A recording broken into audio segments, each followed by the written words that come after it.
Let's talk about 3 things you can do when you go back for teacher duty that are going to make life so much easier when your school year kicks off.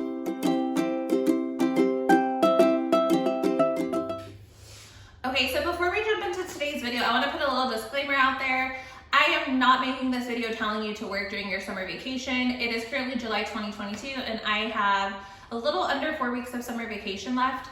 Simply, all I'm saying is when you go back to your teacher duty days or your prep days, whatever that looks like for you, these are 3 things that if you do them during that time span, whether it's a day, 2 days, whatever it is for you, you'll just go into the school year feeling more prepared and hopefully have a smoother transition getting going, because we all know how stressful and crazy the beginning of the year is. So just wanted to put that out there. So the first thing that you can do of the 3 things to make your year go off to a smoother start is have your first week of school documents and slideshows ready.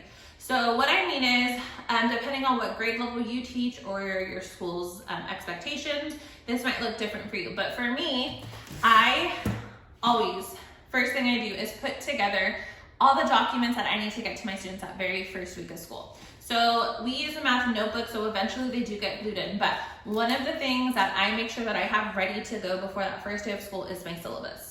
Now, keep in mind, this isn't like a full-on college course syllabus. It's like an overview page that you've probably seen a lot of teachers use.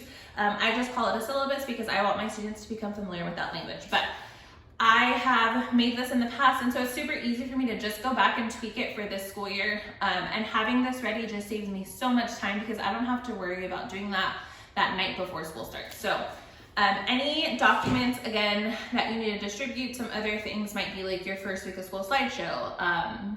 Whether you use a template, maybe you just have to duplicate something from the previous year and tweak it. Take care of all those logistical things that you know aren't gonna change a ton if you're teaching the same grade level most likely, but just tweak them so that they're ready to go, because that first week of school we know is a lot of just putting out fires.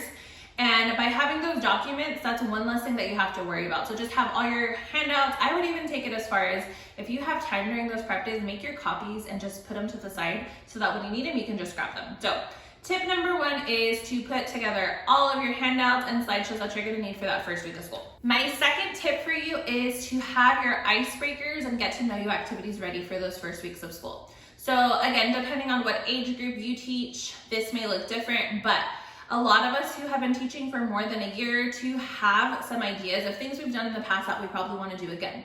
So whether it looks like you just going into your cabinets and making sure you have everything printed that you need for that, maybe you are interested in finding a new activity, so you're going to jump on Teachers Pay Teachers, whatever that means for you. But have your 2 to 3 activities ready to go so that you are not scrambling every night that first week trying to find something for your students to do.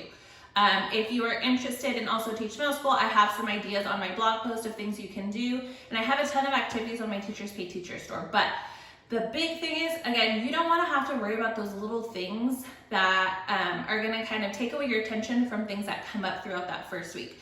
We know, especially in the middle school world, you get students switching schedules, you have parents calling, and so just having these simple things like your icebreakers ready to go is going to just save you so much time and stress that first week.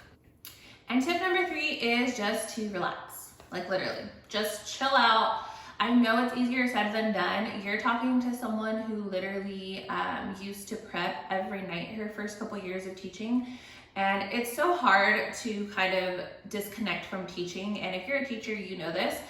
But I'm not saying don't think about things, because I know it's really hard to do that. If we're being honest, you know, it's hard, especially that first week you get those back to school nightmares, but just try to relax. Everything always ends up working out and everything's gonna play out the way it's supposed to. Just enjoy your last few days or weeks or whatever that looks like for you of summer vacation. And if you feel like doing something to prep for the new school year, then do it. If simply making a to-do list for yourself is gonna help your brain relax, then do that. Okay, so let's recap the 3 things you can do to help your school year start off on a smooth and calm note. Number 1 was to have all of your back to school first week documents and slideshows ready to go so you don't have to deal with that every night that first week. Number 2 was to have your icebreakers and get to know you activities ready to go and planned out. And the 3rd one was to just relax and chill out. So I'm super excited to hear from you about when you go back to school. I go back for teacher duty the 2nd week of August. So like I said, I have a few more weeks left of summer that I am enjoying, but let me know in the comments when you return to work and how you get ready for a smooth transition. I'll talk to you later and see you in the next video.